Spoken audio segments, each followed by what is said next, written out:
Bom dia, turma. Então vamos aí a outro assunto, né? Falar sobre o arcadismo, que está no capítulo 8. É o nosso último assunto da quarta unidade. O arcadismo, ele fala sobre a reverência ao bucolismo. Então vocês podem abrir aí o módulo de vocês, certo? Para vocês acompanharem aí na página 29.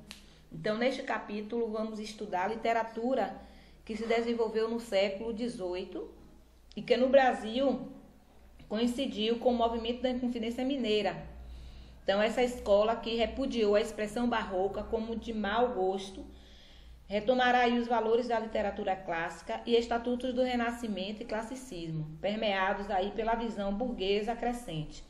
Então, a ênfase desse estudo aí do arcadismo no Brasil será dada aí a Cláudio Manuel da Costa e Tomás Antônio Gonzaga, que foram seus maiores representantes. Então, no módulo de vocês, né, no capítulo 8, vocês vão, na leitura que vocês irão fazer aí, vocês vão ver as características gerais do arcadismo, as origens e contextos sociais do arcadismo, o arcadismo em Portugal, o arcadismo no Brasil e seus principais representantes. Então, tudo isso está neste capítulo, certo? Então, é bom que vocês façam aí a leitura e façam o estudo desse capítulo aí, do capítulo 8, ok? Então, esses séculos das luzes também, como era chamado, foi superada aí a tensão religiosa desencadeada pela reforma protestante. Então, foi uma importante assim, mudança de mentalidade, né? Porque começa a acontecer no finalzinho do século XVII. Aí, a partir das descobertas do físico Isaac Newton sobre a gravitação universal e o movimento dos corpos, a pesquisa científica aí ganha forte impulso e o ser humano recupera aos poucos o desejo de encontrar explicações racionais para os fenômenos que o cercam. Então, no início do século XVIII, surgiram aí grandes pensadores, né, que adotam aí métodos lógicos e científicos aí para analisar as crenças tradicionais, as opiniões políticas e a organização social. Então, a razão é metaforicamente aí apresentada como uma luz interior. Então, foi numa postura definida como iluminista. Então, o iluminismo é a denominação do conjunto das tendências ideológicas, filosóficas e científicas que foram, assim, consequências da recuperação de um espírito experimental, racional, que buscava o saber enciclopédico. Então, vamos ao nosso slide. Continuando. A origem do arcadismo, né? Vocês não precisam copiar porque tem no livro de vocês. Foi uma escola assim, literária que surgiu na Europa no século XVIII. O nome dessa escola faz referência à Arcádia, né? Foi aí uma região bucólica do Peloponeso, na Grécia. No Brasil, o movimento Arcade toma forma a partir da segunda metade do século XVIII. Então, veio também ali a principal expressão do iluminismo foi a enciclopédia, né, uma obra em 28 volumes, cujo objetivo era reunir todos os conhecimentos filosóficos e científicos da época. Então, sua publicação ela ocorreu entre 1751 e 1780. Então, essas descobertas de Newton, elas permitiram que o mundo fosse descrito como uma máquina cujo funcionamento era regido por leis inflexíveis e universais. Então, 3 elementos encontravam-se aí na base de seus estudos. Eram esses: a razão, a natureza e a verdade. Então, como a natureza é o único desses conceitos concretamente observável, era tomada como exemplo do belo. Então, alcançado aí pela harmonia e pelo equilíbrio de seus elementos, que se tornaram aí o principal modelo a ser imitado pelos artistas do século XVIII. Então, Deus passa a ser aí compreendido como uma razão superior, criadora do universo, né? Mas não assim o responsável direto por todos os pequenos acontecimentos da vida. O ser humano aí se torna senhor do próprio destino e por meio aí da ciência deve compreender os fenômenos naturais e submetê-los aí à vontade, certo? Seguindo. Então, no Brasil e em Portugal, essas experiências neoclássicas na literatura se dão em torno de modelos do arcadismo. Então, esses ideais aí de vida simples e natural vêm aí ao encontro dos anseios de um novo público consumidor em informação, a burguesia. Então, historicamente, elas lutavam, né, pelo poder e denunciava também a vida luxuosa da nobreza nas cortes. Então, a Arcádia, como era chamada, que era uma região quase mítica da Grécia Antiga, habitada por pastores que cantavam, né, o paraíso rústico em que viviam, foi o termo que no século XVIII identificava as academias ou as agremiações de poetas, né, cujo eles tinham um objetivo. Agora, esse objetivo era restaurar o estilo dos poetas clássicos renascentistas e combater o rebuscamento barroco. Então, a estética aí, literária dessas academias, né, o arcadismo, que também tinha a característica principal, que era a idealização na vida do campo, também ficou conhecida como neoclassicismo, para seguir aí, né, por seguir aí as regras da poesia clássica.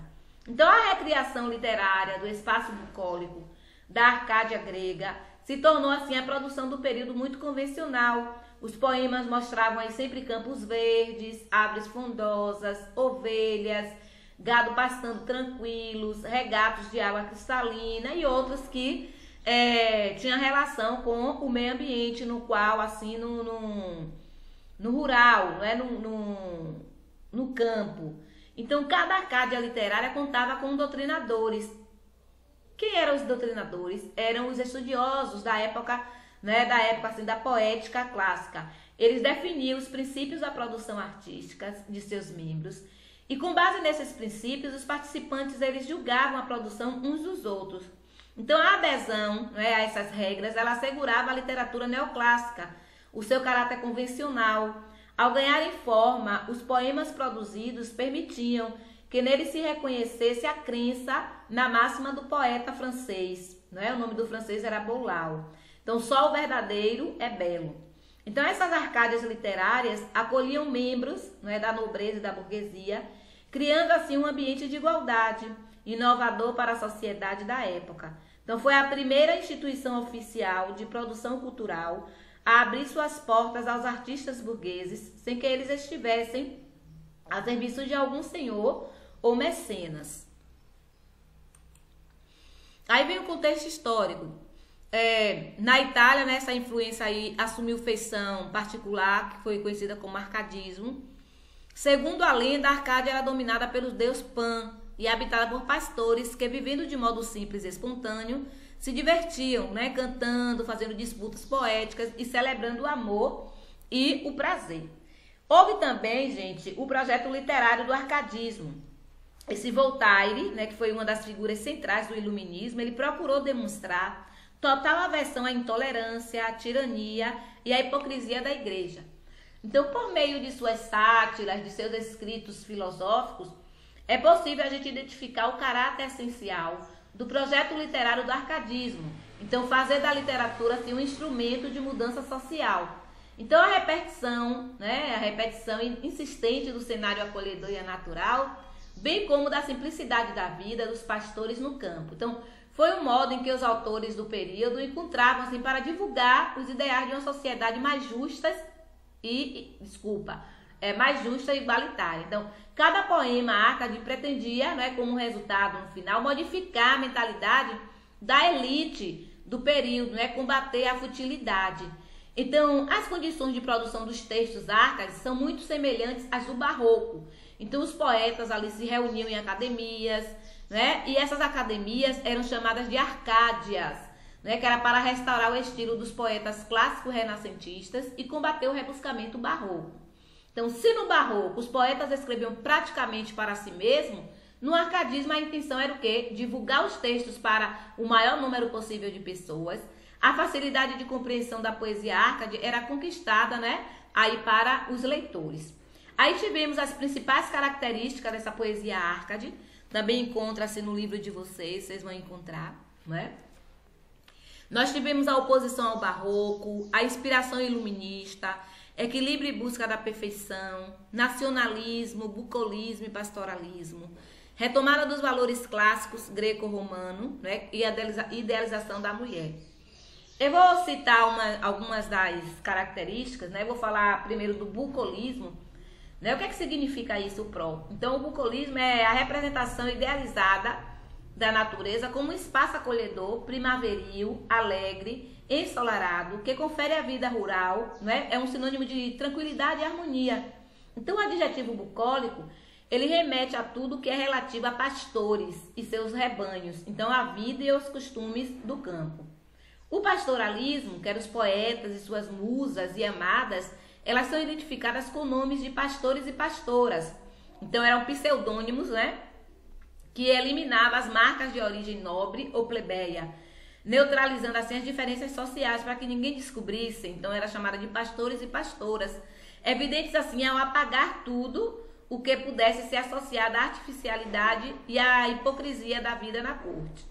A simplicidade da linguagem era com uma missão árcade, que é combater a artificialidade verbal do barroco e tornar assim os textos mais acessíveis aos leitores, né, para a divulgação de suas ideias, para a simplicidade. Então, e essa simplicidade assim tornava-se a norma para a criação literária. Então, isso garantia uma circulação mais ampla com essa simplicidade da linguagem. E a poesia deixava de ser, portanto, assim, um divertimento, né, dos salões aristocráticos e passava a circular em espaços públicos. Tivemos também o resgate de temas clássicos, né? O que é que significa essa característica? Era a imitação dos clássicos gregos e latinos, que retomavam assim temas que expressavam alguma filosofia de vida no mundo antigo. Tivemos assim principais temas clássicos, né, retomados aí pelos Árcades, que foi a fuga da cidade, né, Fugere Urbain, está em inglês, mas eu não sei falar inglês, estou falando aqui com vocês. Era a fuga da cidade, que era... O que é que significa isso? Era a distância da urbanização e a afirmação das qualidades da vida no campo. Outro tema foi a mediocridade áurea, ou dourada, que foi a valorização das coisas simples e cotidianas, que estavam focalizadas pela razão e pelo bom senso. Outro tema, lugar ameno, que era a caracterização do lugar calmo, agradável, onde os amantes desfrutavam dos prazeres da natureza. Cortar o inútil, que era eliminar os excessos da linguagem para aproximar os textos literários da perfeição da natureza.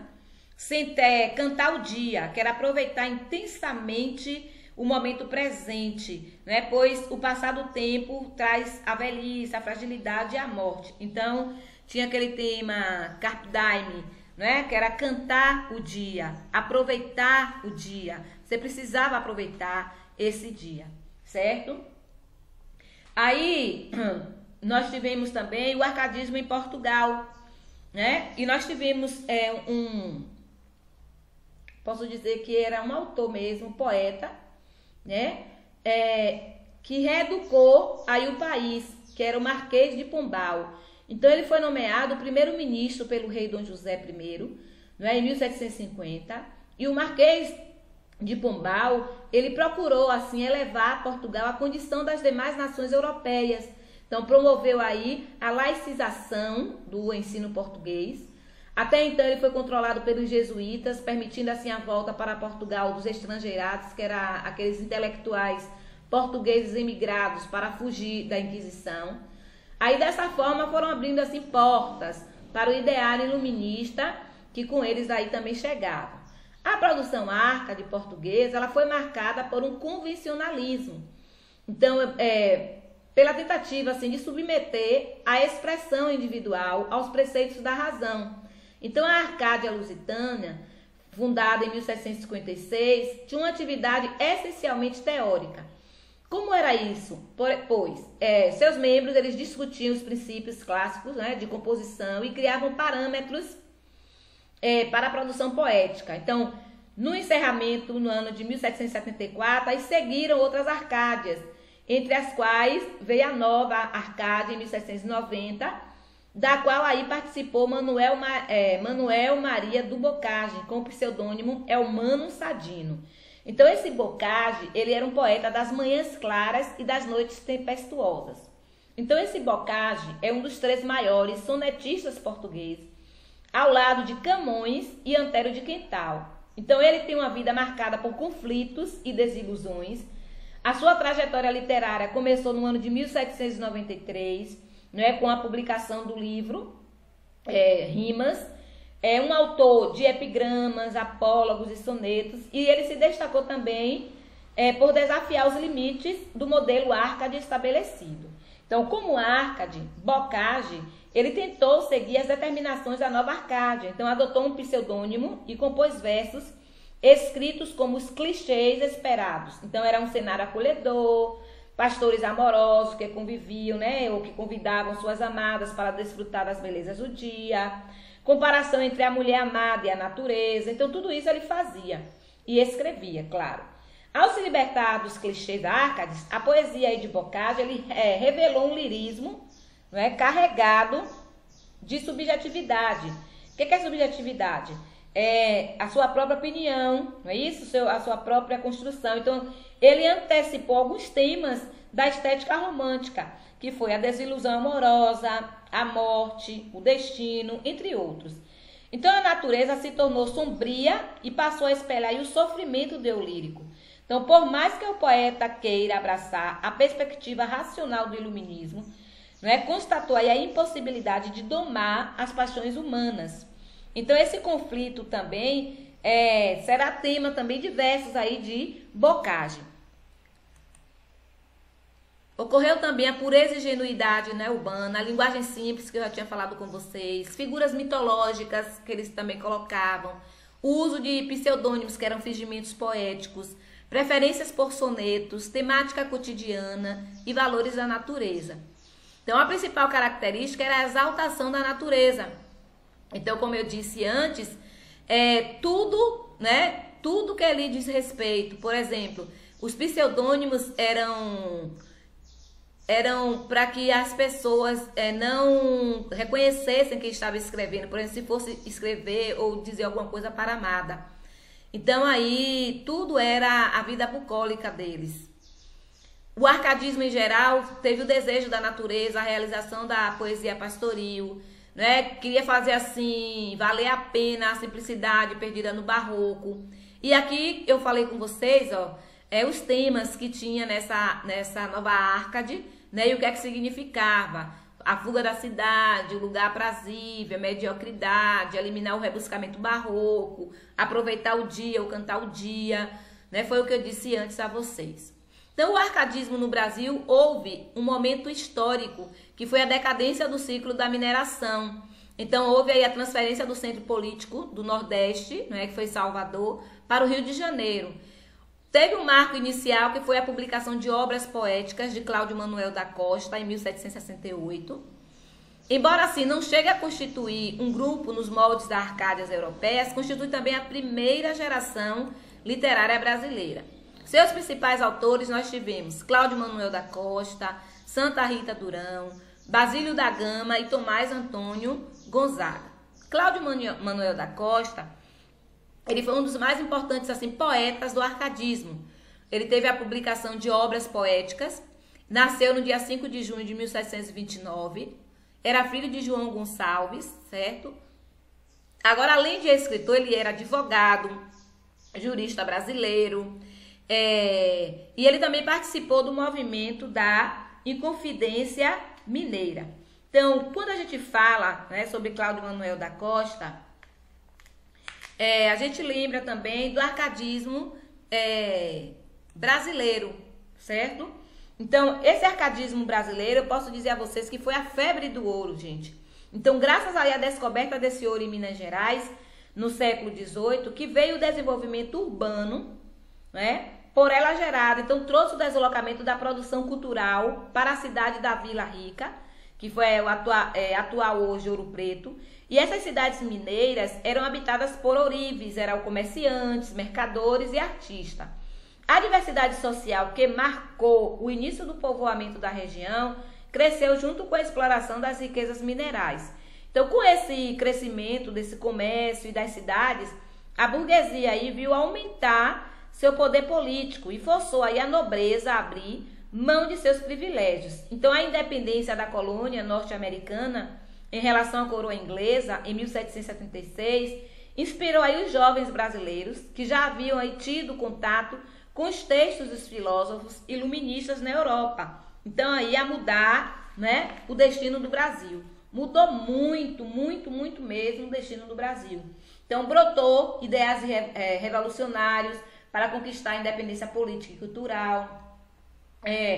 Houve também a participação dos poetas brasileiros na Inconfidência, que fez com que muitos dos princípios políticos aparecessem diretamente ou indiretamente nos versos que eles compunham. Então, vocês viram aí que Cláudio Manuel, né, da Costa, ele participou. A opressão também administrativa portuguesa, que foi o declínio da produção do ouro, a convivência com as ideias liberais iluministas e a independência norte-americana, que foram também principais fatores para o início da Inconfidência Mineira. E esses inconfidentes, eles pretendiam proclamar a república e tomar o Brasil independente de Portugal, fundar uma universidade em Vila Rica e construir fábricas nas regiões mais importantes do país. Então, Joaquim Silvério dos Reis, né, que foi o delator do movimento, ele nomeou Tomás Antônio Gonzaga como primeira cabeça da Inconfidência. Ele e os demais líderes foram presos pela coroa portuguesa. Vocês acham que já viram isso em história. Então, Cláudio Manuel da Costa, ele fazia muitos sonetos amorosos. Ele foi considerado o iniciador do arcadismo no Brasil, com obras de 1768. Ele adotou um pseudônimo Arcade, não é? Com o nome de Gloucester Saturnium, era o nome do pseudônimo dele. Ele escreveu muitos sonetos e poemas épicos, né, Vila Rica. Tinha valor, assim, histórico, mais histórico do que literário. Ele teve grande influência do mestre do classicismo português, Luís Vaz de Camões, e também da Petrarca, a louvação da mulher amada, que é feita, assim, a partir da escolha de um aspecto físico em que sua beleza se iguale à perfeição da natureza. Já Tomás Antônio Gonzaga, ele foi o pastor apaixonado. Então, ele foi o mais conhecido entre os arcades brasileiros, celebrado até hoje pela publicação de Marília de Disseu, né, que eram versos escritos no período em que se encontrava encarcerado e por meio dos quais reconta aí sua paixão pela jovem. E a obra dele, né, Marília, é dividida em duas partes. Primeira parte é o tom característico das liras e mais otimistas, né? E ele descreve nessa primeira parte a amada dele, fala sobre a vida futura, que terão casados, né? Fala sobre os elogios, ele elogia muito. Já a segunda parte é composta na prisão, então predomina aí sentimentos melancólicos, como a saudade, né? Antecipação de algumas características românticas. Então, o sucesso aí desses versos de Gonzaga, em muito aí, ajuda aí a identificar o momento em que se inicia a formação de um público leitor no Brasil. Ele e outros poetas da Arcades abrem caminho para que no início do século XIX, os escritores românticos já encontrem um público que lê sistematicamente e se interesse, né, pelos autores brasileiros.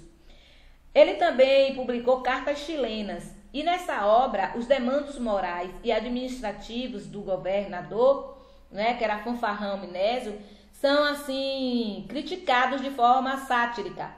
Nesse texto ele diz assim, o Chile representa Minas Gerais e sua capital Santiago é Vila Rica. Aí durante muito tempo houve dúvidas sobre a sua autoria, mas hoje ela é atribuída a Tomás Antônio Gonzaga, né? E ele tinha o pseudônimo de Critilo, né, o qual dialoga com o amigo Doroteu. Então, tivemos também outros arcades, gente. Manuel Inácio da Silva Varenga também se destacou pelo lirismo, né, de várias composições destacadas aí, né, para a musa Glaura. Tivemos poemas épicos arcades, como o Uruguai, também é destaque no Brasil. Caramuru, né, que foi aí escrito por Frei José de Santa Rita Durão. Foi um poema assim que seguiu o modelo camoniano, que foi a divisão em 10 cantos, todos compostos de 8ª rima. E narra o quê? O descobrimento e a conquista da Bahia por Diogo Álvares Correia no náufrago português. Caramuru até já passou, né, em filmes, tem o livro, também muito bom. Houve também aí as obras, as características, né, que trabalhava muito a natureza, muito bucólico, muita linguagem simples demais. O Portugal, que foi no ano de 1756, né, que foi essa fundação aí da Arcádia. O arcadismo em Portugal ela terminou em 1825, né, com a publicação aí de Camões. Os autores, tivemos aí de Portugal, Manuel Maria Barbosa do Bocage, Antônio Diniz, Pedro Antônio Correia, Marquesa de Alorma, Francisco José Freire, Domingos dos Reis Quita, Nicolau Tolentino de Almeida e Filipe Elísio. Então foram assim os maiores representantes de, como eu disse a você, de Portugal. Então o arcadismo se deu, né, no final do século XVII para o final aí do século, para o início, do século XVIII. Então, uma escola literária, né, bastante importante, que dá início aí a essa escola. Deixa eu abrir aqui o livro de vocês para falar um pouco também, né? Na página 33 tem as características gerais do arcadismo, vocês podem ler também, né? Fala também sobre esse arcadismo em Portugal e seus principais representantes. Aí nós temos agora um exercício para que vocês possam fazer. Deixa eu falar com vocês. Dia 28 de setembro vamos fazer um teste, ok? Vamos fazer um teste, eu vou postar lá no Clipe Escola, junto com alguns exercícios também que eu vou postar. O cronograma eu já enviei para o grupo do WhatsApp. Vejam direitinho o que é que nós vamos cobrar de vocês, a pontuação, tudo direitinho. Façam essa atividade aqui, né, e mandem para mim, por favor. Bons estudos e até amanhã.